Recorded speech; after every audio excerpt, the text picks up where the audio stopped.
Qué difícil es ser Dios. Arkady Boris Strugatsky. Prólogo. Anka llevaba una ballesta hecha por ella misma, con la caja de plástico negro y la cuerda de acero al cromo que se montaba por medio de una silenciosa palanca.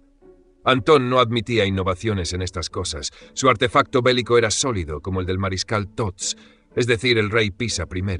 Estaba guarnecido con cobre negro y tenía una ruedecilla a la que iba arrollado un cordón de nervio de toro.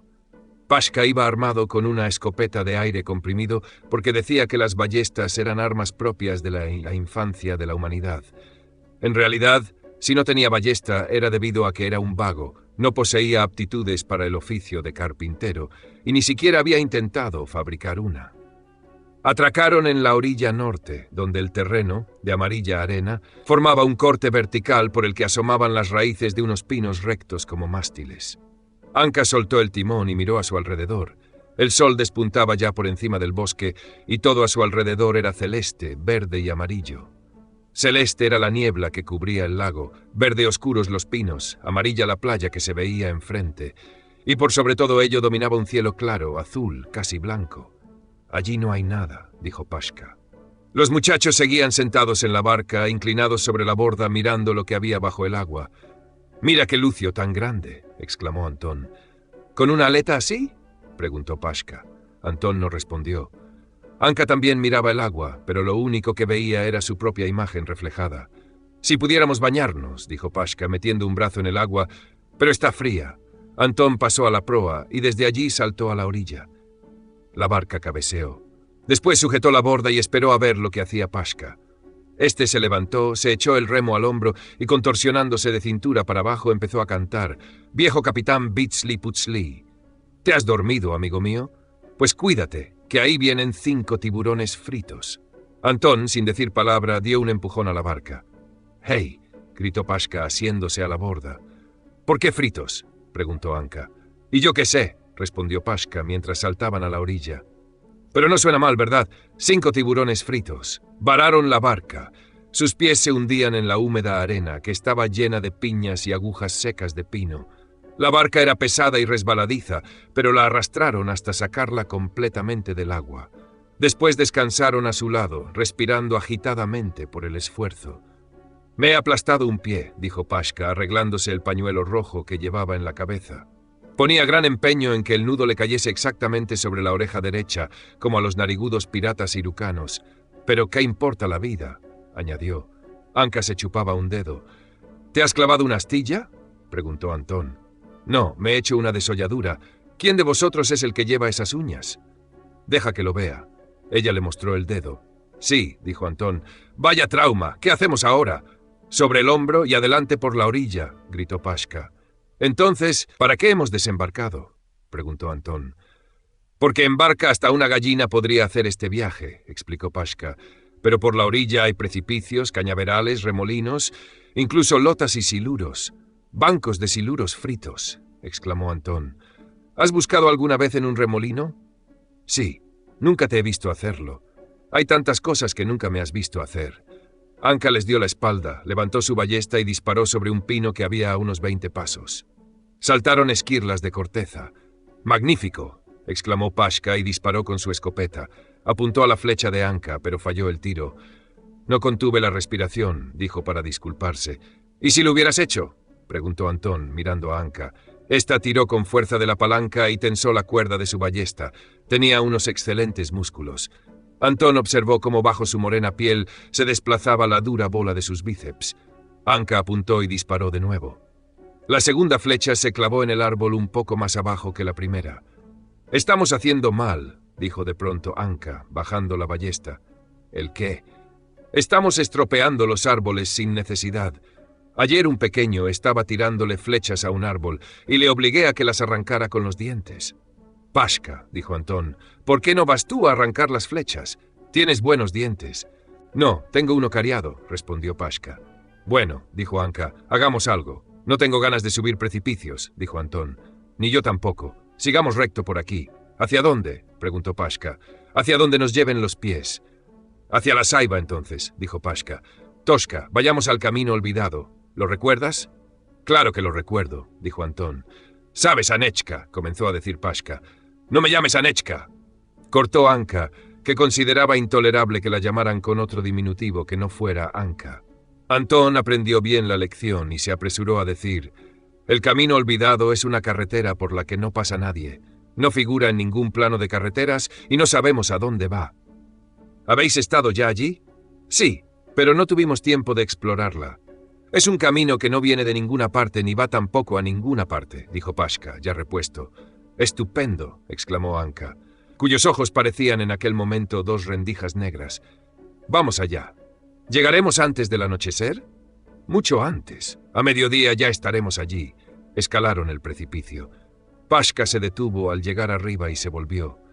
Abajo se veía el lago azul, entreverado con las manchas amarillas de los bancos de arena, la barca varada en la playa y unas grandes circunferencias que se ensanchaban por la oscura superficie del agua, cerca de la orilla, producidas sin duda por algún salto del lucio que habían visto antes. Pashka experimentó aquella indefinida alegría que sentía cada vez que se fugaba con Toshka del internado y tenía por delante todo un día de completa libertad, andando por lugares inexplorados, con fresas, solitarios y templados prados, lagartos grises y heladas aguas manando de inesperadas fuentes. Y como siempre, quiso gritar y saltar, y así lo hizo. Y vio cómo Antón lo miraba sonriente y cómo en sus ojos se adivinaba una absoluta identificación. Anka se metió 2 dedos en la boca y lanzó un agudísimo silbido. Entraron en el bosque. Era de espaciados pinos, y los pies resbalaban sobre la hojarasca. Los oblicuos rayos del sol se filtraban por entre los rectos troncos, proyectándose sobre la tierra y formando manchas doradas. Olía a resina, a lago y a fresas. Allá en el cielo trinaban invisibles pajarillos. Anka iba delante. Llevaba la ballesta bajo el brazo y de tiempo en tiempo se agachaba para recoger el fruto, rojo como la sangre y pulido como el charol de las fresas. Antón la seguía, con su sólido artefacto bélico al hombro. Su carcaj, repleto de buenas flechas de combate, golpeaba rítmicamente sus nalgas. Iba observando el cuello de Anka, que estaba tan tostado por el sol que parecía negro y en el que sobresalían algunas vértebras. De vez en cuando miraba a su alrededor buscando a Pashka, pero no se le veía por ningún lado. Solo de tanto en tanto, a derecha e izquierda, fulguraba por unos instantes su pañuelo rojo al sol. Antón se lo imaginaba deslizándose silenciosamente entre los pinos, con la escopeta preparada para disparar, inclinando hacia adelante su enjuta cara de ave de rapiña. Pashka se escondía por la saiba. La saiba tiene a veces bromas pesadas. Amigo, cuando la saiba pregunta hay que responder a tiempo, pensó Antón, y sintió deseos de agacharse también, pero delante de él iba Anka, y podría verlo. Hubiera hecho el ridículo. Anka se giró y preguntó: ¿Os escabullisteis sin hacer ruido? Antón se encogió de hombros. ¿Y quién se escabulle haciendo ruido? Yo creo que sí hice ruido, dijo Anka preocupada. Tiré sin quererlo la jofaina y oí pasos en el pasillo. Seguramente era Katia la Virgen, hoy le tocaba guardia. Tuve que saltar el arriate. Toshka, ¿qué flores crees que son las que crecen en ese arriate? Antón frunció el ceño. ¿Debajo de tu ventana? No sé. ¿Por qué lo preguntas? Porque tienen que ser unas flores especiales. El viento no las doblega ni las abate la tormenta. Llevamos años enteros saltando sobre ellas y siguen como nuevas. Sí, es interesante, dijo Antón, pensativo. Bajo su ventana también había un arriate con flores a las que el viento no las dobla ni las abate la tormenta. Pero nunca les prestó la menor atención. Anka se detuvo, lo esperó y le ofreció las fresas que llevaba en la mano. Antón cogió 3. «Coge más», dijo Anka. «No, gracias», respondió Antón. «Me gusta irlas tomando una a una. Katia la Virgen no es mala persona, ¿verdad?» «Según para quién», saltó Anka. «Cuando una tiene que soportar el que cada tarde le diga que tiene los pies sucios». Anka no dijo nada más. Ir con ella a través del bosque, juntos, sintiendo el roce de sus codos desnudos, contemplando su belleza, su agilidad, y sintiendo la extraordinaria dulzura de sus grandes ojos grises orlados de negras pestañas, era algo sumamente agradable. «Sí», dijo Antón al tiempo que alargaba la mano para apartar una telaraña que relucía al sol. «Está claro que ella no tendrá nunca los pies sucios. Si a ti te llevaran en brazos cuando tienes que pasar un charco, tampoco te mojarías los pies». «¿Y quién la lleva a ella?» «Henrik, el de la estación meteorológica. Ya lo conoces. El fuertote del pelo blanco». «¿De veras?» «Claro que sí. ¿Y qué tiene eso de particular?» «Todo el mundo sabe que están enamorados». Volvieron a guardar silencio. Antón miró a Anka. Los ojos de la muchacha parecían dos rendijas negras. ¿Cuándo ocurrió eso?, preguntó ella. Una noche de luna, respondió desganadamente Antón. Pero no sueltes la lengua por ahí. Anka sonrió. A ti nadie te ha tirado de ella, Toshka, dijo. ¿Quieres más fresas? Antón cogió maquinalmente varias fresas de la mano de la muchacha y se las llevó a la boca. No me gusta la gente excesivamente charlatana, pensó. No la soporto. Por fin le pareció haber hallado un argumento eficaz y dijo, con el tiempo también a ti te llevarán en brazos. ¿Te gustará entonces que vayan hablando de ello? ¿Pero de dónde has sacado que yo vaya a decir nada?, dijo Anka distraídamente. No soy una chismosa. Dime, ¿en qué estás pensando? En nada de particular. Anka se encogió de hombros, hizo una pausa y añadió en tono confidencial. ¿Sabes?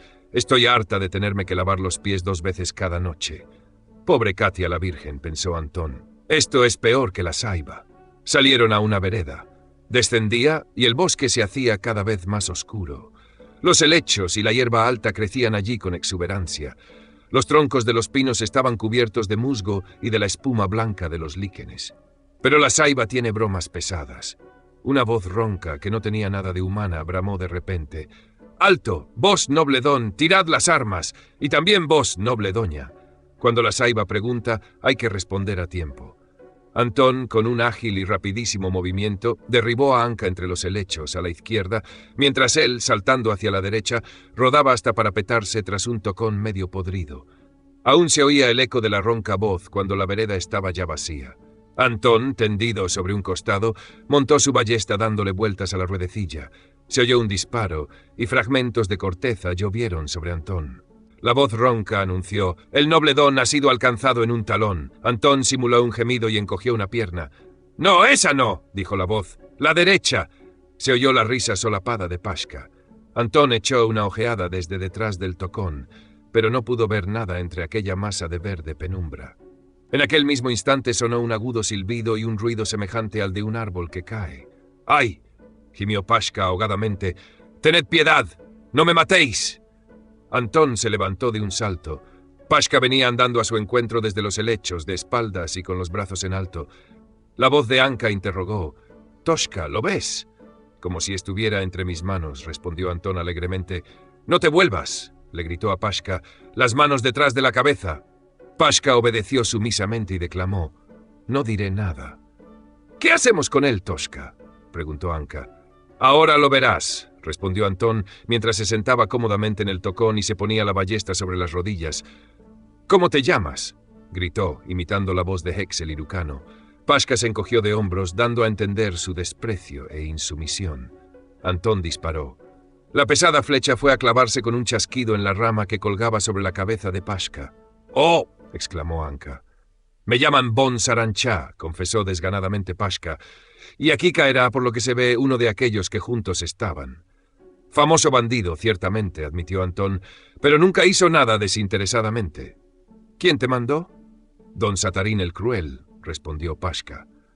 Antón dijo despectivamente: «Hace 2 años que esta mano mía cortó en el Soto de las Espadas la pestilente vida de ese tal Don Satarín. ¿Quieres que le meta una flecha en el cuerpo?», preguntó Anka. «Esperad», se apresuró a decir Pashka. «Había olvidado por completo que quien me mandó verdaderamente fue Arata el Hermoso. Me prometió 100 piezas de oro por vuestras cabezas». Antón se palmeó la rodilla. «¡Qué embustero!», exclamó. «¿Cómo es posible que Arata el Hermoso trate con un canalla como tú? Déjame que lo ensarte con una flecha», rogó Anka con voz sanguinaria. Antón se echó a reír satánicamente. «Bueno», dijo Pashka, «tú tienes un talón herido y deberías estar desangrado». «Eso es lo que tú crees», repuso Antón. «En primer lugar, durante todo este tiempo estoy mascando corteza de árbol blanco y en segundo, 2 hermosas bárbaras me han vendado ya la herida». Los helechos se movieron y Anka salió a la vereda. Tenía un arañazo en la cara y las rodillas manchadas de barro y hierba. «Ya es hora de que lo arrojemos al pantano», opinó. «Cuando el enemigo no quiere rendirse, se le destruye». Pashka bajó los brazos. «Olvidas las reglas del juego», dijo dirigiéndose a Antón. «Contigo uno tiene la impresión de que Exe es una buena persona». «¿Y qué sabes tú?». Antón salió también a la vereda. «La saiba tiene bromas pesadas, mercenario indecente». Anka le devolvió a Pashka su escopeta. «¿Siempre os disparáis así el uno al otro?», preguntó con asombro. —Claro —se sorprendió Pashka—. ¿Qué crees que vamos a hacer? ¿Gritar pum pum y chic chic? En el juego ha de haber cierto riesgo.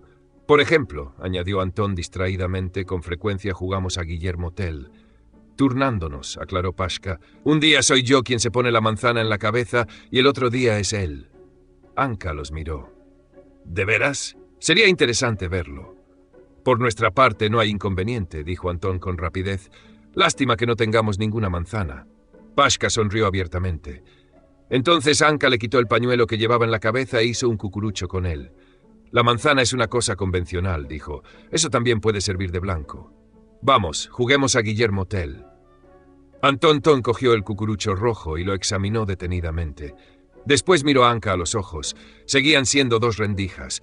A Pashka todo aquello le seguía pareciendo muy divertido. Antón le pasó el cucurucho. A 30 pasos no fallo una carta, declamó con voz tranquila, con pistolas conocidas naturalmente. ¿De veras? Exclamó Anka. Y dirigiéndose a Pashka, añadió, ¿y tú, querido? ¿Le darías a una carta a 30 pasos? Pashka se puso el cucurucho en la cabeza. Ya probaremos alguna vez, recitó, enseñando los dientes. En mis tiempos no tiraba del todo mal.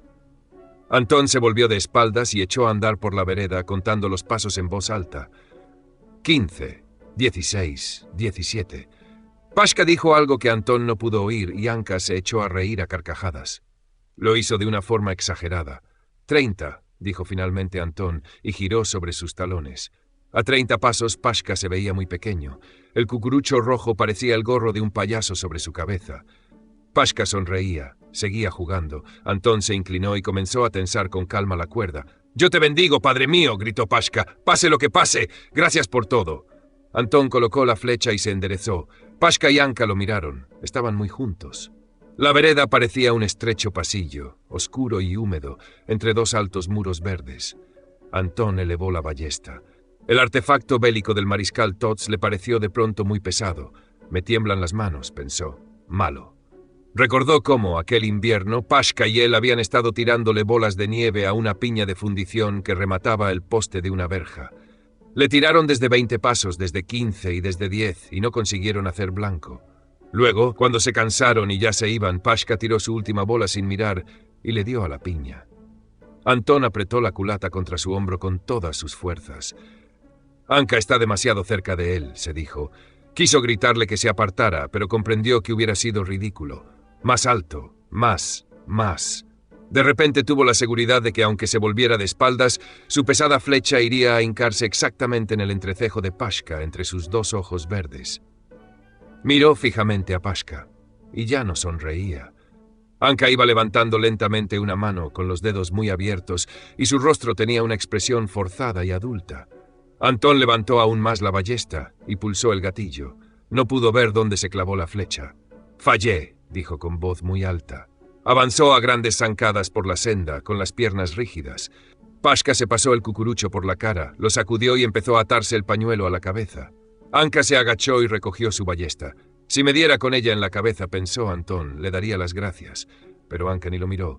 Por el contrario, se giró hacia Pashka y le dijo, «¡Vamos!» «Sí, vamos», dijo Pashka. Miró a Antón y se golpeó la frente con el dedo índice en un gesto muy significativo. «Te asustaste, ¿verdad?», dijo Antón. Pashka volvió a golpearse la frente con el dedo y se fue con Anka. Antón lo siguió despacio, procurando reprimir las dudas que le asaltaban. «¿Qué he hecho, a fin de cuentas?», se preguntó a sí mismo. «¿Por qué se han disgustado?». Pashka, por supuesto, se asustó, aunque es difícil saber quién de los 2 sufrió más, si Guillermo padre o Tell hijo. Pero, ¿y Anka? Posiblemente sintió miedo por Pashka. ¿Y qué podía hacer yo? Ahora voy tras ellos como un pariente pobre, debería marcharme. Torciendo a la izquierda hay un buen pantano, podría coger una lechuza, pero ni siquiera retardó el paso. «Esto significa que será para siempre», pensó. Así ocurre con frecuencia. Llegaron a la carretera olvidada antes de lo que pensaban. El sol estaba todavía muy alto y hacía calor. Sentían la picazón de las agujas de pino que se les habían metido por el cuello. La carretera estaba cubierta por 2 hileras de losas de hormigón, de color gris rojizo, agrietadas. Por las juntas entre las losas crecía abundante hierba seca.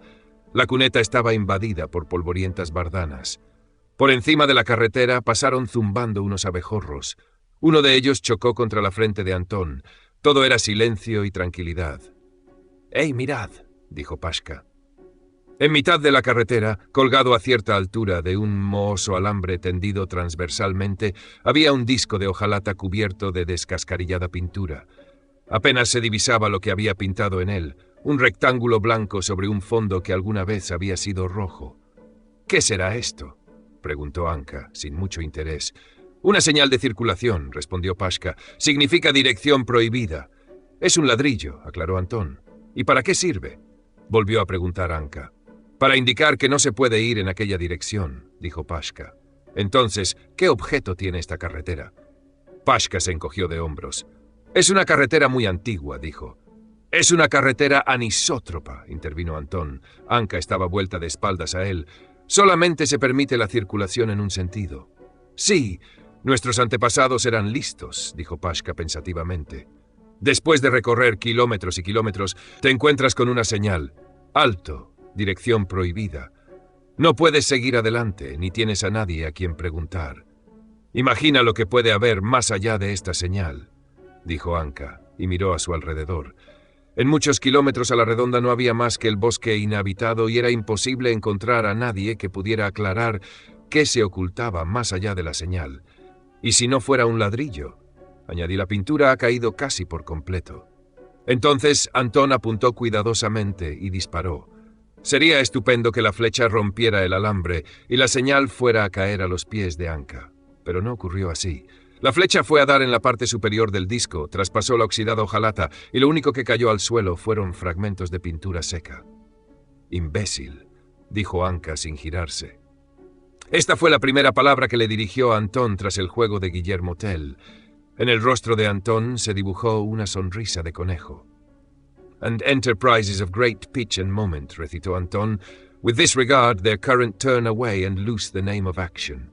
Y empresas de gran empuje y alcance giran su curso con esta mirada y pierden el nombre de acción. «Hamlet». «¡Hey!», gritó Pashka en aquel momento. «Por aquí ha pasado un auto después de la tormenta». «Mirad cómo está aplastada la hierba. ¡Mirad!».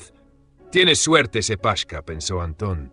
Miró las huellas que había en la carretera y vio la hierba aplastada y las franjas negras que habían dejado los neumáticos del coche al frenar ante un bache.